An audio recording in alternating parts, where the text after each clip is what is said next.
Hi friends, welcome to Jaya's garden. இன்றைக்கி ஒரு புது வரவு. இங்கே பாருங்கள், ஒயிட் அழகி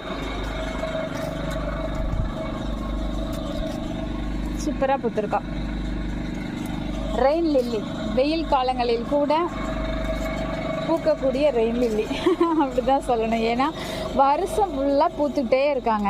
சொல்லுவாங்க ரெயின் லில்லி, அமர் லில்லி இவங்கெல்லாம் வந்து வருஷத்துக்கு ஒரு தடவை. இதை நான் வாங்கி எனக்கு கிஃப்டாக ஒரு சில பேர் கொடுக்கும்போது நிறைய உறவுகள் சொன்னது, சிஸ்டர் இதெல்லாம் வருஷத்தில் ஒரு நாள் தான் பூக்கும், அதுக்காக இதை வைக்க போகிறீங்களா அப்படின்லாம் கமெண்ட் வந்தது.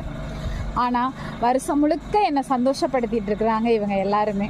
எவ்வளோ ஹாப்பியான விஷயம் பார்த்தீங்களா? ஸோ எதுவுமே வந்து நம்ம ரொம்ப ஆசைப்பட்டோம் அப்படின்னா இந்த பிரபஞ்சம் அதை நமக்கு நிறைவேற்றி கொடுக்கும். இயற்கை அப்படிங்கிறது நமக்கு கடவுள் கொடுத்த ஒரு பெரிய வரம். அதனால் இயற்கையை விரும்புவோம், இயற்கையை நேசிப்போம், இயற்கையை சுவாசிப்போம். அவங்க நம்மளை ஹாப்பியாக வச்சுடுவாங்க. ஓகேங்களா? அனுபவிச்சிருந்தீங்கன்னா கண்டிப்பாக லைக் கொடுத்து கமெண்ட் கொடுங்க. ஓகேங்களா? பாய்.